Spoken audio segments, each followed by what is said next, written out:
I have some desire to share the book of Song of Songs, and I want to cover it verse by verse. So today I'll begin with verse 1 and maybe a little introduction, and then week by week cover another verse and see how the Lord would lead us.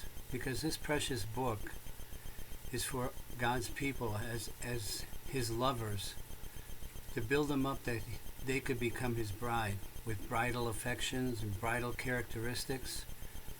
In fact, the Song of Songs is a progressive revelation, just as the Bible is, to show us what is on God's heart, the good pleasure of His will. God desires the Song of Songs. God desires that two would become one. God wants to become one with man to such an extent that when you see man, you see the expression of God.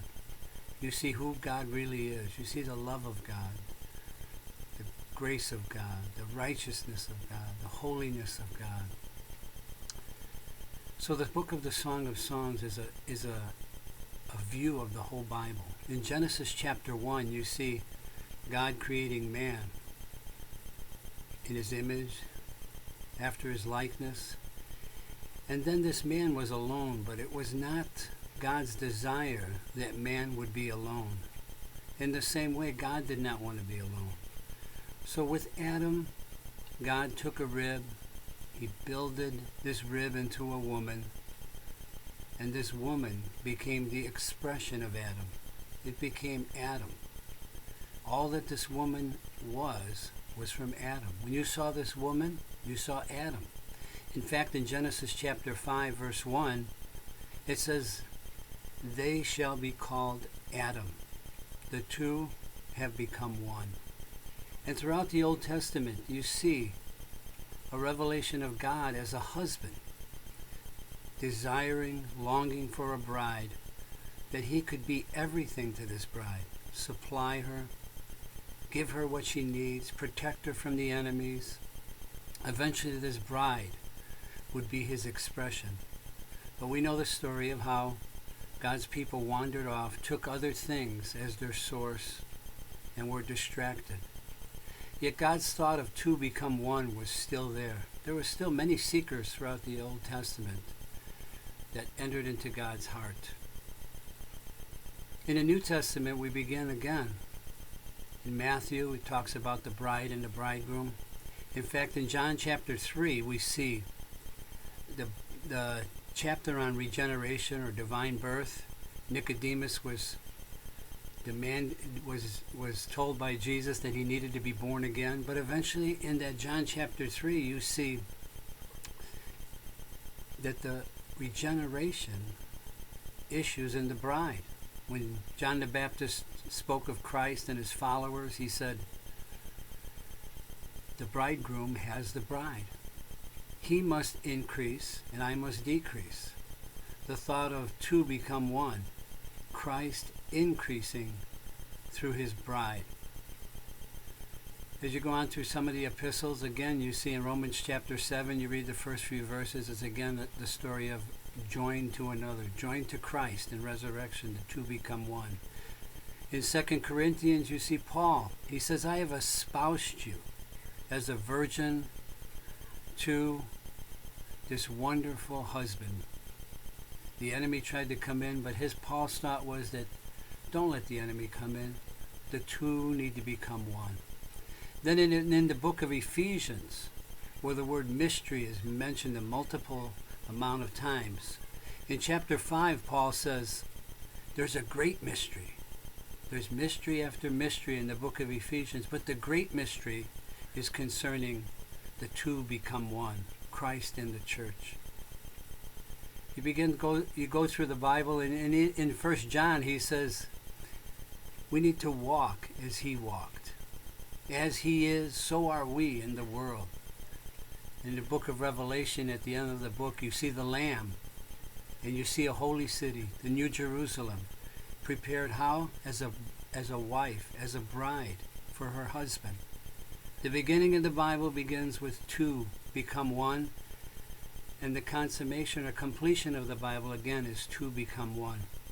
So as we go through the book of Song of Songs, you see how two people, a king and a girl working in a vineyard, become one.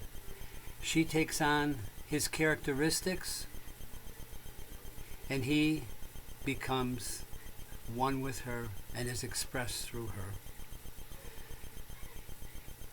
The book of Song of Songs is in an order where there are three books that are written by Solomon. First there's the Proverbs, then there's the Ecclesiastes, and then the third book is the Song of Songs. And if you put these together and you look at them in an experiential way, you can say that Proverbs is a book with so many sayings to direct our lives, to warn us, to help us to live a high standard of morality.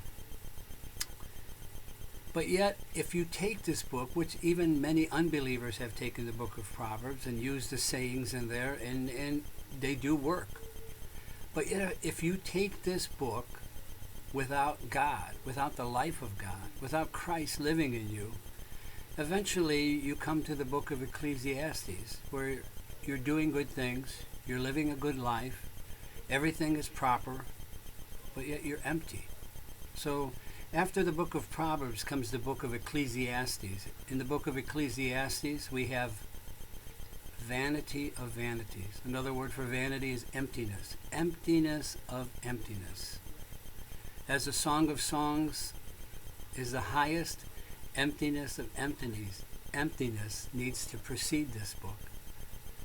Emptiness or vanity is mentioned over 30 times in the book of Ecclesiastes, and this is a life living without Christ as our focus, without Christ as our center, without Christ as our supply, without Christ as our husband.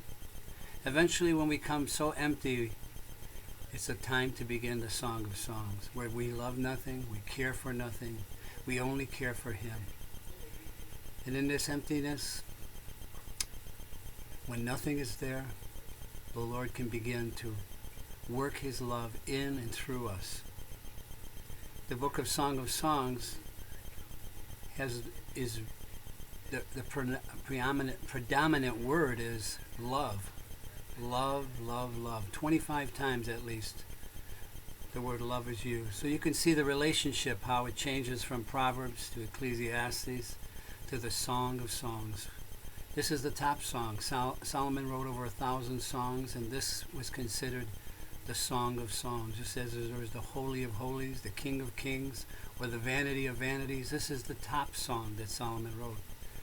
Songs are used in the Bible in many ways. I don't know if you ever thought about what was the first song in the book of Genesis, in the line of Cain, which was the line deviating from God. Musical instruments were made, and this is where Cain's offspring began to use instruments not for God's worship or pleasure, but as a replacement. When we don't have God, the song is not the Song of Songs, but it's a song of trying to fill that emptiness. Actually, the first song that I considered would be in Job chapter 38. And this is referring to the time when God made the creation. And the creation was so wonderful, so expressive of God, that it says the angels or the sons of God sang. They sang for joy. It was a joyous time to see God expressed through His creation. So this would be considered the first song, the song of creation. And the Song of Songs could be considered the song of the new creation, where two become one. In the New Testament, Paul writes that the Corinthians in 2 Corinthians chapter 3 were his letters, being inscribed upon with the Spirit of God. The Song of Songs is how the Lord is writing a song through us, each one of us as a believer. As we love the Lord, something more of this song is increased. We become a song. We become something pleasant to the Lord. When we were born again, the song began. In fact, in Luke chapter 15, there's such a joy over sinners repenting. I'm sure they were singing. In Ephesians 5, it says that singing is related to being filled in the Spirit. In Revelation, the Song of Victory is there. There are many songs in the Bible, but the Song of Songs is the top song where little by little, day by day, over time, the song of a lover with another lover, and the two become one. In the beginning, they're two, they're distant. She has her characteristics and he has his. But as the song proceeds on, you get to see two become one. And this song expresses the love that she has for him and that he has for her. And others are even influenced by this song. So, as we go on in our life, day by day, may this song of love increase. May the song of Christ revealed in us, living in us, being formed in us, all of the song until one day we see him and the song is sung for eternity. This Song of Songs is Solomon's. The Song of Songs, which is Solomon. Solomon was the king. So this is the song of the king. Solomon has an intention. Solomon has a desire. Solomon has a pleasure. And this song releases what's on his heart. Eventually not only shows us through words, but it shows us through revelation, it shows us through experience, and it shows us through ministry. How this little maiden who worked in the vineyards became one with the king, to the point where eventually her name becomes his name. When you see her, you see him. And throughout the book, you'll be puzzled at some times where you don't know if it's him speaking or her speaking. Do you ever have this experience? The Lord is with you, you speak, and you say the Lord spoke something, but you spoke something. This is the Song of Songs. Eventually, two become one.